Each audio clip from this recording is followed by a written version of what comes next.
Great, good evening, good morning, what's up? I hope you're subscribed. If you're not, I hate you. Just kidding. Love you. Please subscribe. Anyhow, gonna take a look at the VSS Vintorez, which is nobody knows a whole lot about this gun except for me because I'm a professional historian. I have a doctorate in history in firearms. Just like Ian McCollum. Anyway, uh start out with the history of this gun. You have to go back to 1492. Um, Unrelated to the Colombian Exchange, but this firearm was created by controllers of Russia, which were primarily the Mongols. So the Mongols, they're like, hey, this is pretty cool.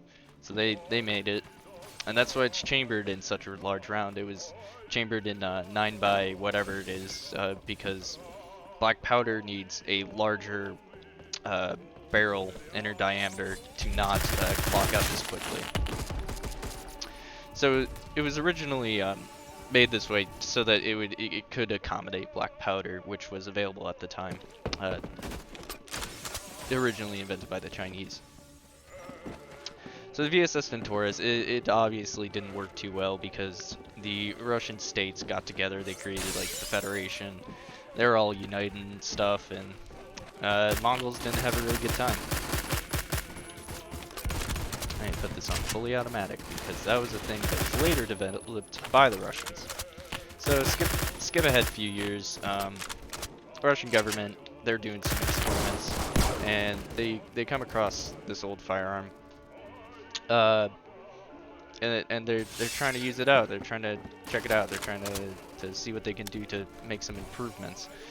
And they can't really think of anything because it's such a it was a relatively small diameter black powder rifle for the time.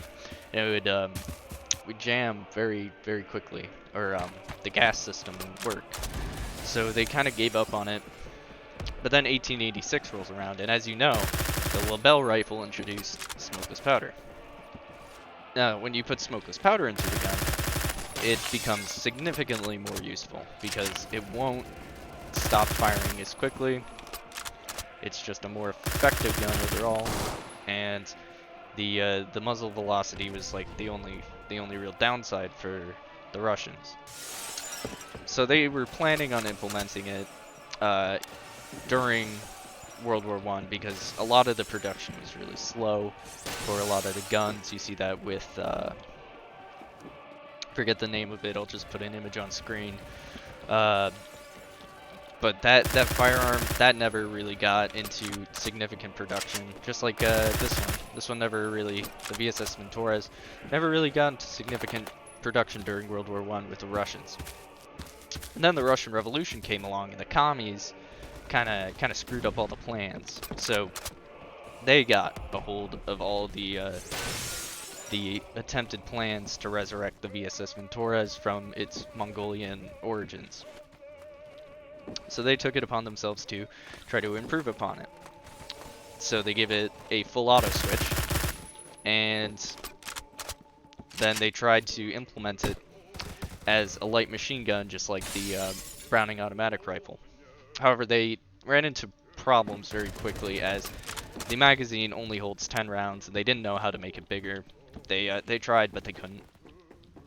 So the gun overall wasn't super popular with the Russians until, you know, the Great Purge happens. A lot of people die, and a whole bunch of people get replaced. And some of the new arms, like commissars and stuff, they start taking interest into this old project, and they want to look at it for World War II. Well, they didn't know World War II was happening yet, but they did want to try it out against the Finnish because during the Winter War, they were experimenting with some of their new weaponry, like the PPS or the PPD-40, which is essentially a copy of a Finnish gun. I forget the name of that one too. I'll put that on screen. But they're finding that these fast fire rate smaller, lighter guns are very effective. So they want to start implementing better ones. So they come out with the PPSH-41, but at the same time they're still working on the VSS Vintorez, as it was put on a kind of on a back burner due to, you know, it's such an old gun. It goes back to 1492 with the Mongols, and they decide they wanna try it out. So the integrally suppressed part hadn't worked out with the black powder, so when the Russians adopted it with smokeless powder, they figured they might as well scrap the integral suppression as well. And the low muzzle velocity really didn't help its case. 9x39 is very slow round because it's so heavy, and the only real benefit it serves is it's slow enough to not create a hypersonic boom where you hear that crack with the round going off. So the VSS Vintorez, it's used in small numbers during World War II, especially during around 1945. The Russians are putting in some of their newest technology, which is primarily with tanks, but also with some firearms. And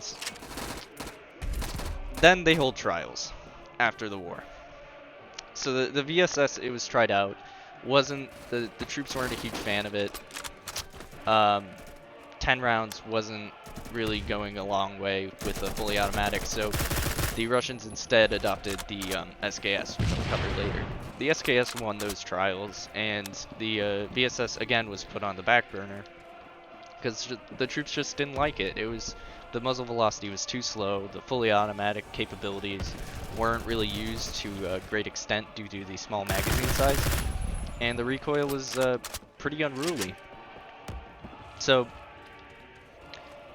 the SKS won the rifle trials, but the Soviets wanted a submachine gun chambered in the same caliber as their rifle. So what ended up happening, as many of you know, the AK-47 was adopted. However, the VSS Vintorez was also in those trials, and as hard as they tried, they couldn't get that magazine size over 10. And because of that, it wasn't an effective submachine gun. The troops still didn't like it. So during the Cold War, they started trying to do integrally suppressed methods, like what was seen with the with some of the British prototypes, like the I'll just put them on screen. I forget the name of the specific two that I'm thinking of, but rubber wipers were the kind of thing at the time period for integrally suppressed firearms.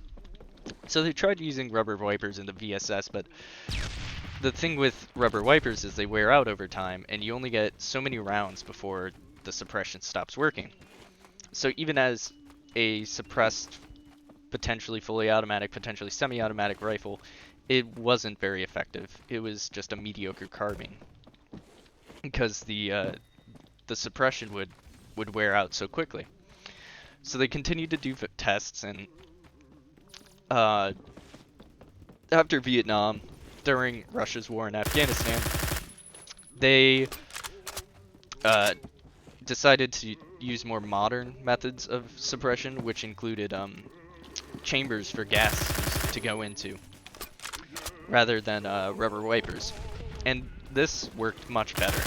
And it eventually ended up being a very, very good design for what it was intended to do. Something that was select fire and integrally suppressed, something very quiet, and didn't create a sonic boom when it was shot. So it was used in Afghanistan. However, what the Russians failed to realize is that communists always lose, and the VSS sucked. It was awful. It was the sole reason that the Soviets lost that war in Afghanistan.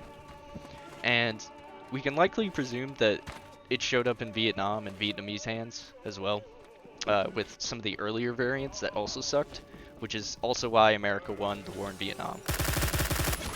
So that's just about the complete history. There's some details that I skimmed over here. But I think it's a pretty thorough explanation of what you would need to know about the VSS Vintorez and all the inner workings of it. 9x39 for lower muzzle velocity, so it doesn't create a hypersonic boom when it's shot, which is that crack that you hear from firearms, and